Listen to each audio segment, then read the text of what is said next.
Welcome to Aging Insight with your host, John Ross and Lisa Scholmeyer. This program is made possible by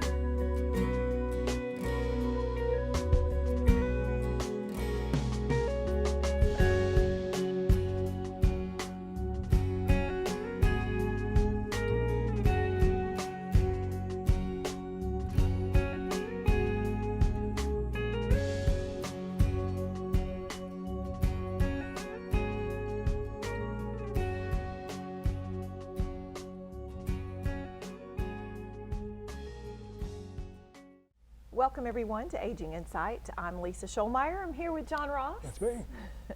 And we come to you, every week. We've been doing this for a while now, but we think it's really important that we bring information about retirement, senior living, the legal needs, and all the information you need as you get a little bit older. So that's why we do this show. Yeah, we know that people out there, they've got concerns. They want to age on their own terms. They want to avoid institutional care if at all possible. They don't want to be a burden on others. We know you can do it. You just need information to make it happen. So that's why we're here. All right. Well, today we have a show on a topic that John and I get lots of questions about. And we're going to talk about an aspect of powers of attorney. But, you know, John, I know that we have told our viewers Probably 1,000 times. over and over again that they should get a power of attorney. But we always really talk about it from the standpoint of often the senior or the adult who is getting that power of attorney. Just to refresh you, remember, a power of attorney is simply a legal document in which the principal, you, share your authority with someone else, someone that you have chosen to be able to conduct business on your behalf or to even make medical decisions under a medical power of attorney if you're unconscious. So these legal documents share your legal authority with someone that you pick. But John, we talk about that all the time, but there are duties that the person that you have selected as your agent, the person you picked, they've got certain things that they're supposed to do. Yeah, absolutely. So, you know, when you start talking about the agent under a power of attorney, this is the person you're appointing. And first of all, they only have the powers that you have identified in the document. So for example, you know, here recently, I was asked by a gentleman who is selling a piece of family land in Arkansas, and it's owned by a number of different people, and most of those other people all live out of state. Some of them live in California, some of them live in New York, they live all over the place. And those folks didn't want to have to come all the way to Arkansas just to sign a piece of paper to sell this piece of property. Everybody was in agreement. But this one guy, he's local. And so he said, John, is there a way that I can have something where I can sign on their behalf? And yeah, there is. We did a power of attorney, but it was a limited power of attorney for the sole purpose of being able to sell this one piece of real estate at this agreed price. And so everybody signed off, and that gave him the ability to act on their behalf, but only in that limited context. Now, Lisa, that's not what we're ordinarily talking about when we're talking about powers of attorney. Right, yeah. Ordinarily, we are talking about something called a general power of attorney.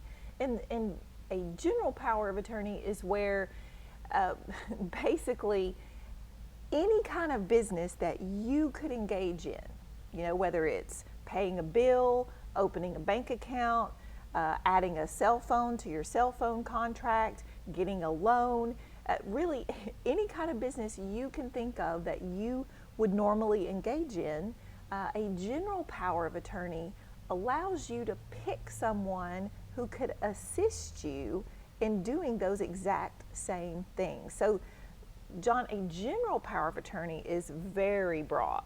Yeah, it's designed intentionally to be very broad and cover a wide range of topics. Although it's funny, I have seen people not understand this. Maybe they just never read the document or whatever the deal was. But you know, we had somebody that had a medical power of attorney, so it gave them the ability to make medical decisions on that person's behalf, and they were out trying to conduct business. Okay, yeah, that doesn't work. And yeah, no, that doesn't work. So you know, you only have the duties that are identified in the document. Now, beyond that, though, we also have, this person also has some obligations. If you're the agent under that power of attorney, you are what's called a fiduciary. This word fiduciary means that that person must act in the best interests of the person that has appointed them. So if you are appointing this child or a spouse or somebody, when they take on this role as the agent under the power of attorney, they have to act in your best interests. They have to act in a fiduciary capacity. And you know, Lisa, one thing I've heard folks say is that, you know, they're helping mom out or they're helping dad out or something like that. But in the conversations I'm having with them, they keep talking about things like my inheritance. Right.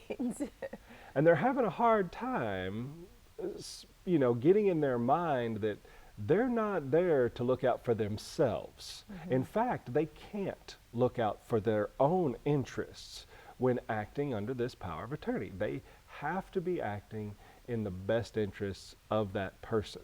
That's hard for some of them to get their mind wrapped around. Right. You know, and when we use the term fiduciary, that's such a big word, but it just means that you are acting in a position of trust, because really the principal who selected you as an agent, they're trusting you to help them and assist them with their business in a manner that they feel comfortable.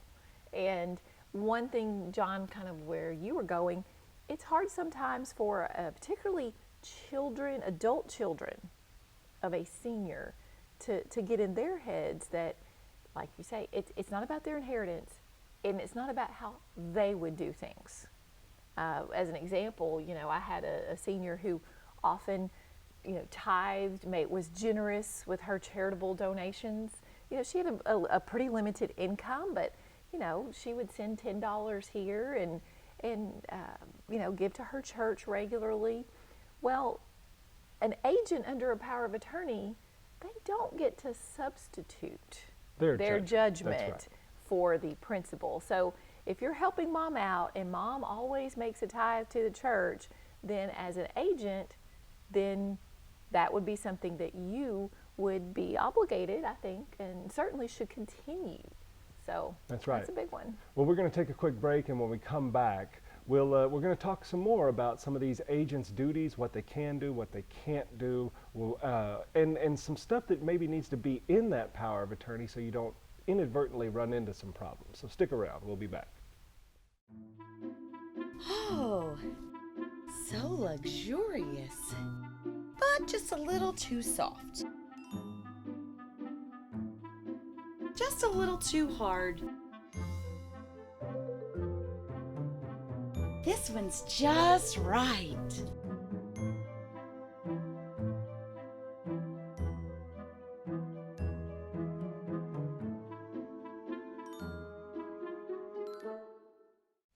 Welcome back to Aging Insight, everybody. I'm John Ross here with Lisa Schulmeyer, and today we're talking about the agent under a power of attorney. So you've done this power of attorney, you've appointed somebody, but what is their job? What is their duties?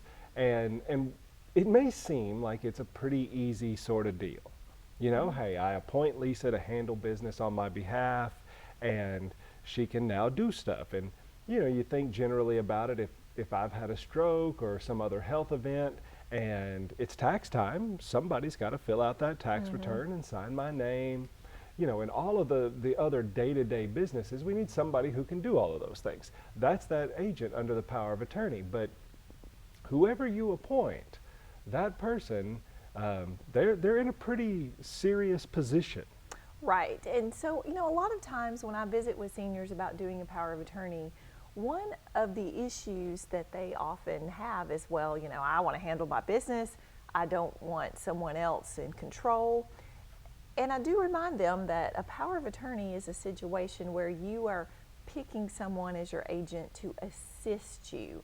And in our first segment today, we talked about how that person has certain duties to you as the principal.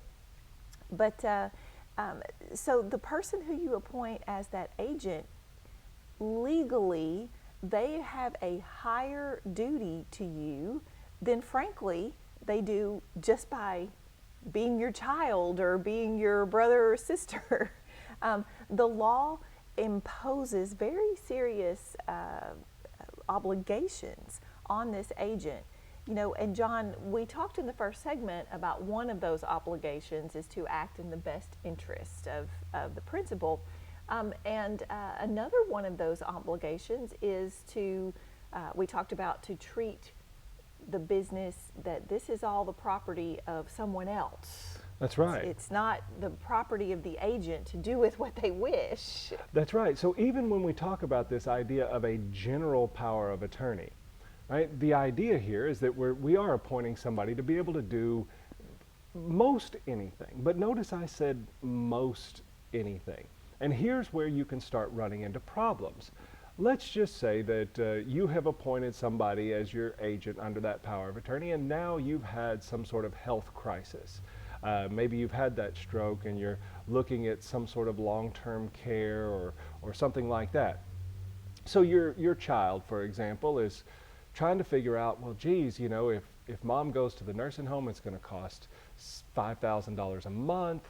And at that rate, she's going to burn through all of her savings. I wonder if there's some way we could preserve those savings, because I know my mom wouldn't want to see all of it gone in that way. She'd always said she intended that to go to her kids or grandkids. And so that agent, they go and visit with maybe some elder law attorneys like Lisa and I. And we go over a lot of different things, but one of the things we end up talking about is that maybe one of the brothers or sisters is disabled. Well, under the Medicaid rules, a person can transfer assets to a disabled child without a penalty and make themselves qualified for Medicaid in the process. And the brother here who's acting as the agent under this power of attorney, he says, wow, this is great news. And so Lisa, he's so excited here because he's found a way, didn't know it, but he's found a way to save mom's money, get her on Medicaid, save the money because we can transfer it to his disabled sibling, except he's going to have to do that with the power of attorney because okay. Mom can't do it anymore. The question here is he acting in mom's best interests? Right, because if you're giving mom's assets away, even though I bet this brother would say that, well, mom always wanted her resources and assets to pass on in the family. I bet he would say that. I bet he would. But the bottom line is, the law does not recognize that it's in the principal's best interest to make a gift of their property away from them. Right. And so without more knowledge, without something in the power of attorney that says that it's okay, then the law prohibits making gifts of someone else's property, even if you're appointed as the agent on their power of attorney. Yeah, but now that you know this, if you were in the situation that I described, if you were mom and you were facing those extreme long-term care costs, would you want that person you appointed to have the kind of power to maybe give away an asset if it meant preserving that asset for your family? If you did, you would have to include that kind of language in the document because that's beyond the scope of the normal general power of attorney. And on top of that, what if the disabled kid was also the agent? Right. So in a case like that, John, in your situation, if the agent is wanting to gift assets to themselves, right, So now we have not only a gifting issue, but now we have what is often is called self-dealing. That's right. Using that document to benefit yourself, Ooh. which is also prohibited. It's also prohibited, and of course, we're filming here, and we practice here in Texas and Arkansas. And John, I will say that Arkansas, I mean, both states prohibit self-dealing. I would say Arkansas is even a little more aggressive about prohibiting that self-dealing. That's exactly right. So yeah, you definitely don't want to inadvertently do something that could get somebody in trouble. So this goes all the way back to some of the very first stuff that we talked about being sure you understand exactly what that power of attorney says, what powers it grants, and what powers it would prohibit, because there may be powers that are prohibited, but it doesn't say it on there. Right? Just because that power of attorney doesn't say, well, the kid can't give money to himself, it doesn't have to say that. He doesn't have that power. The only way he would have that power is if it actually said, I give this person the ability to make a gift to themselves. And in which case now they could do it. So, all of that to say that agent needs to be very careful and understand what they can and what they cannot do under that document. Now, that being said, Lisa, there are some agents out there that start out doing some stuff that they ain't supposed to do.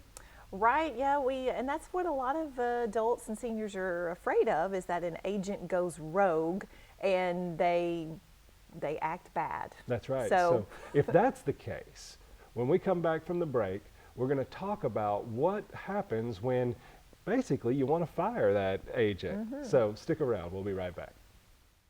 The Wadley Senior Clinic has been such a blessing for our family. Because they specialize in geriatric care, they take the time to really focus on Dad's needs. Their exam rooms are specially designed for seniors, and they offer lab and x-ray on site. With monthly educational programs on health and wellness of the mind and body, our healthcare questions get answered. Best of all, they accept Dad's Medicare benefits. See what the Wadley Senior Clinic can do for you. Wadley Senior Clinic, where healthy relationships begin. welcome back everyone to Aging Insight. Today we're digging a little deeper into some issues that we see with powers of attorney. We're always encouraging our viewers to look into getting a power of attorney because we think it's so important, but you also need to be educated about what that document means, about what your agent could do and cannot do. And John, in the segment today, this last segment, we're going to talk about what happens if you've done a power of attorney, you've selected an agent, they were trying to assist you, but they didn't do it right. Yeah, so, with a power of attorney, Lisa's description at the very beginning of this program was that it is a voluntary sharing of your power. And the big word being voluntary. You are agreeing that this other person can help you out. That's great. But just like everything that is voluntary, you can change your mind. So there is no such thing as a irrevocable power of attorney where you're appointing somebody and you can't ever change your mind because, again, it's a voluntary sharing. So if you've appointed somebody and maybe they're not doing what you thought they would, or maybe you've just had a change of heart about that individual, you can always fire them. And basically you do that by signing another document that either replaces the old power of attorney or just revokes the old one completely. Of course, we always say, Lisa, that you ought to have a power of attorney in place. Sure, yes. So if you are firing the person, it's probably a good idea to go ahead and get you a new power of attorney in place so that you do have somebody around who can help out. But it's not all that difficult. You basically can just sign something that says, this power of attorney is no longer valid. And at that point, they don't have any power. Well, and so that revocation, when you revoke someone's power of attorney, or you sign a new one, and when you sign a new one, it's often going to say, I revoke any previous powers of attorney I may have signed. Now, John, if you are revoking it, a lot of times, if there's been some issues, I often have seniors come to me and say, I want to revoke it. Do I have to tell my agent that was previously on my power of attorney that I'm revoking it? And the answer is yes. You do have to tell the agent that you're firing. I mean, just think about it. And if you were a business owner and you have an employee that you want to terminate, you know, you have to tell them you're terminating them. That's right. You can't have them showing back up at work and then doing a full day shift expecting to get paid just because you fired them and didn't tell them. So yeah, you do need to communicate that. It may also be a good idea to record the revocation in the county clerk's office. Everything that you record in the deed records in the county clerk is a public record. And by recording the revocation in the county clerk, because that's a public record, you are putting the world on notice that that power of attorney has been revoked.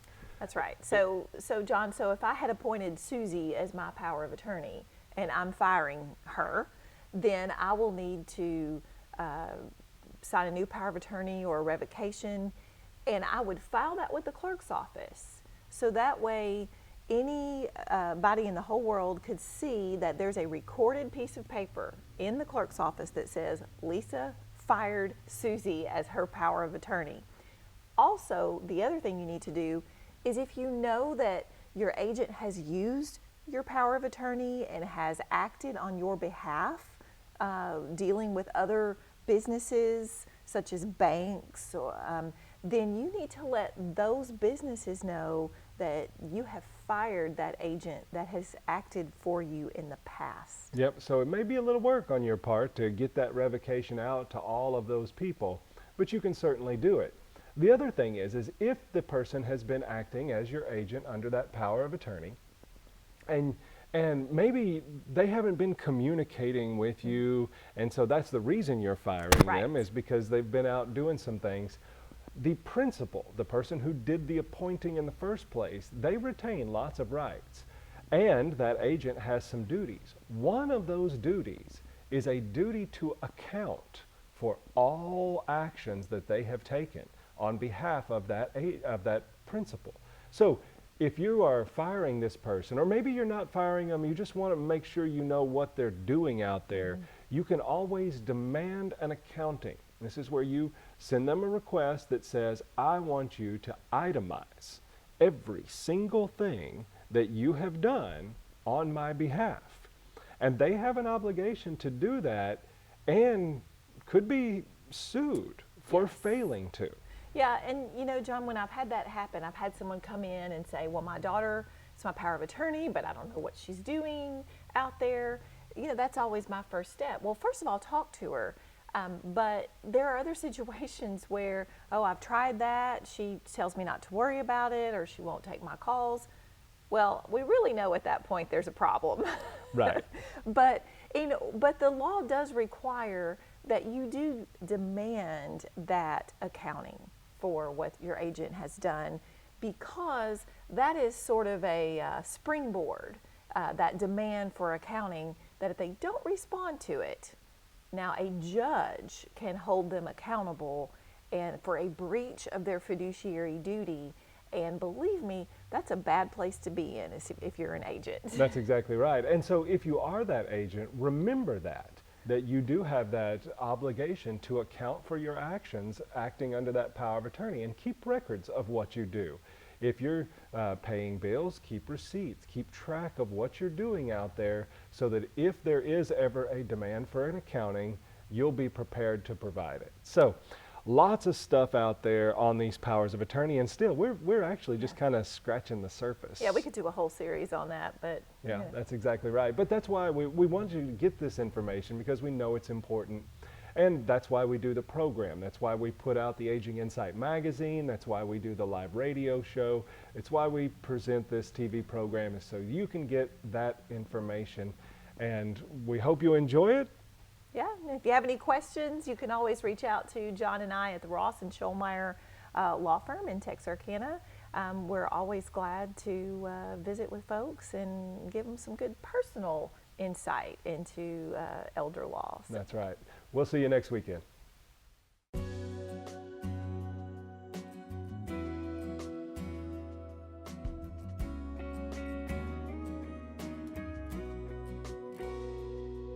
Thank you for joining us for this week's Aging Insight program with John Ross and Lisa Scholmeyer. This program is made possible by